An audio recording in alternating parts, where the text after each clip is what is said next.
Hey friends, happy almost spring. So the question of the day is, what does it mean to hold self-compassion?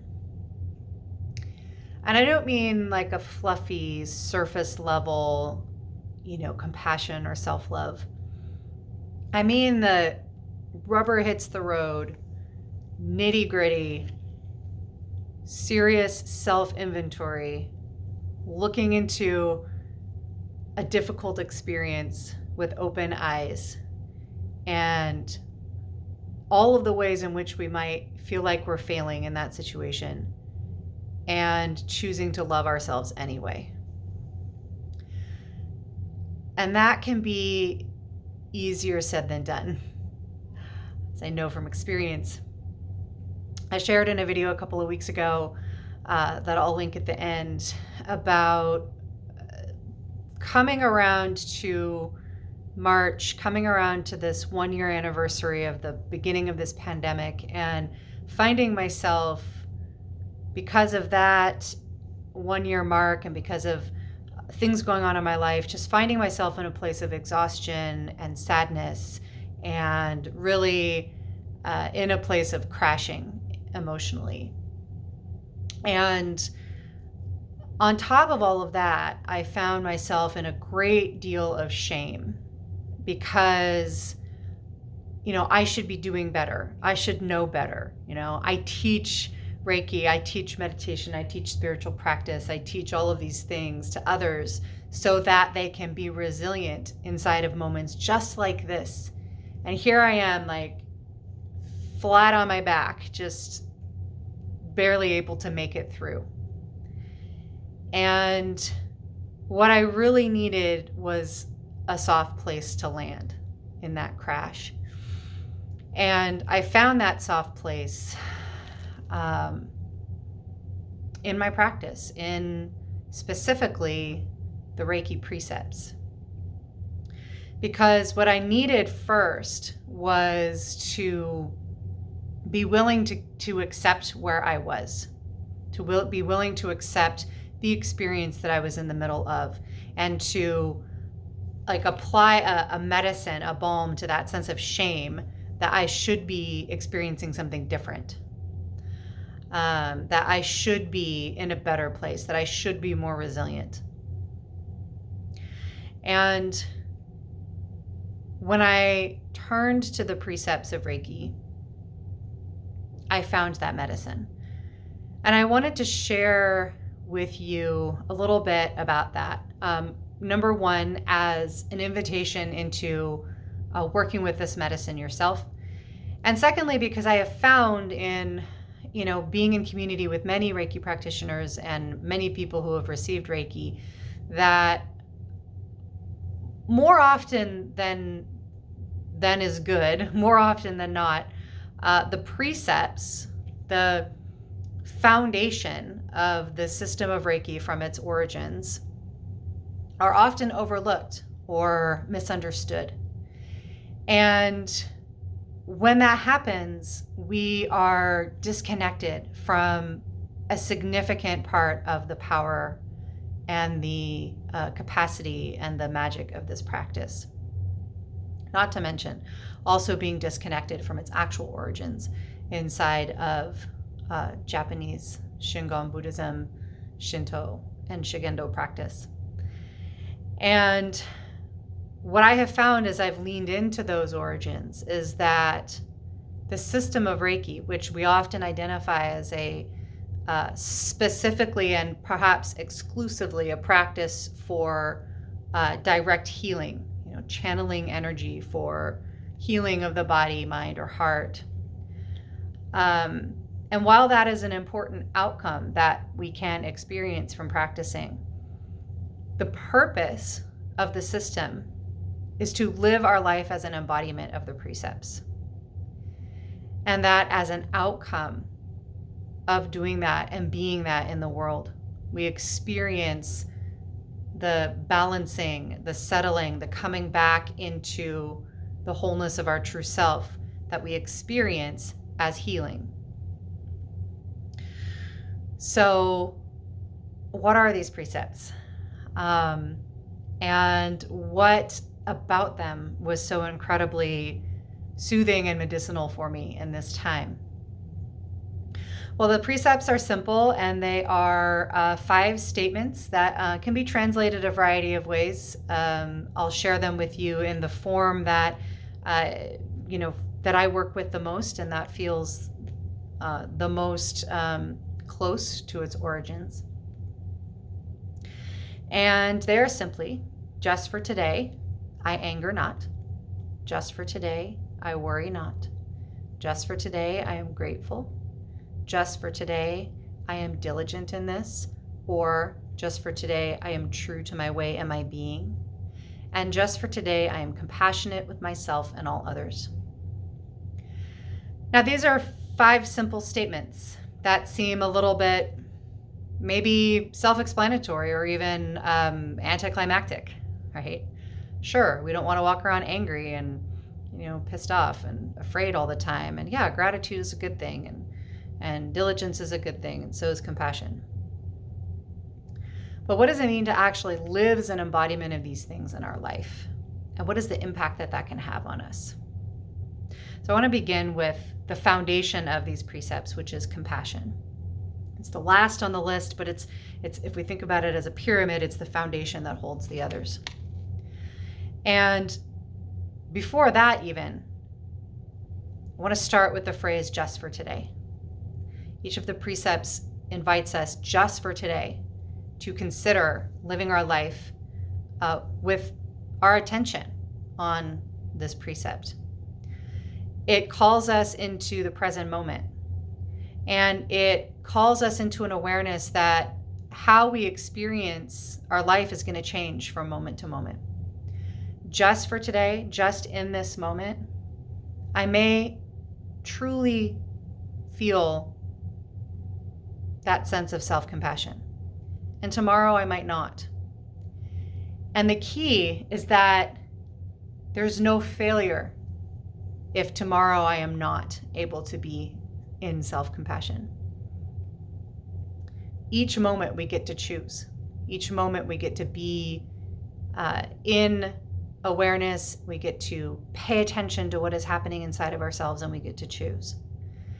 And again, these aren't commandments. They aren't saying if you're not compassionate with yourself or others, if you're not grateful, then you're bad, you're wrong, you've failed. Start over. What it's saying is, again, just for this moment, I get to choose. So, in that moment, a couple of weeks ago, when I was in such a state of exhaustion and sadness, and then the shame of feeling like it should be different, that I should be better than that, I leaned into this precept. And I spent a good week simply letting myself be exactly how I was and just holding the question of what does it mean to be compassionate to myself inside of this. And for a couple of days, really it was just sitting with the discomfort of that, honestly. But slowly, that question of what does it mean to be compassionate for myself? Even in the midst of this, what does it mean just for today, just for this moment, to love myself anyway, even though I feel like shit, even though I feel like I have failed in some way? And slowly, that question and the curiosity that it sparked began working on me. It began working on my heart, on my mind, on my imagination, on my sense of purpose and determination. And in the spaciousness and the freedom that was created by acknowledging and allowing what I was experiencing without judgment, as much as possible, moment by moment, a sense of inspired action began to arise. And it was natural. It wasn't forced. It wasn't like, well, I have to make a plan to deal with this, to change this. It was just a gentle coming into alignment with an answer to the question of, just for today, what does it mean to hold self-compassion in the middle of what I'm experiencing? And that resulted, paradoxically, it resulted in a plan. There was this, the way in which releasing the need for a plan and releasing the need to take action, surrendering to the experience that I was in, committing just to that practice of self-compassion, which there are specific practices associated with, how do we do that? How do we give ourselves that medicine? Leaning into those practices, what arose was inspired action and a plan. And so I'm now almost 2 weeks into that plan. I shared in the other videos some of the details of it, but it included some things around health and food and, kind of a physical, tending my body in some different ways, and a daily chanting practice with a particular mantra that is very aligned with what I'm going through right now, and working with emotional freedom technique, EFT, which I'll share in another video. And all of those practices are gentle and profoundly effective in moving me through this experience. And today, almost 2 weeks later, I feel, in this moment, I feel nourished and resilient. And if tomorrow I wake up feeling that heaviness, that fatigue, that sadness, or anything else, I'm confident that I won't judge or shame myself for that, and that I'll be better equipped to meet it, because I have a practice that meets me where I am, that does not judge or shame where I am, that creates a container of support and love for where I am, and when I'm ready, reveals a pathway through where I am in this moment. And that is profound.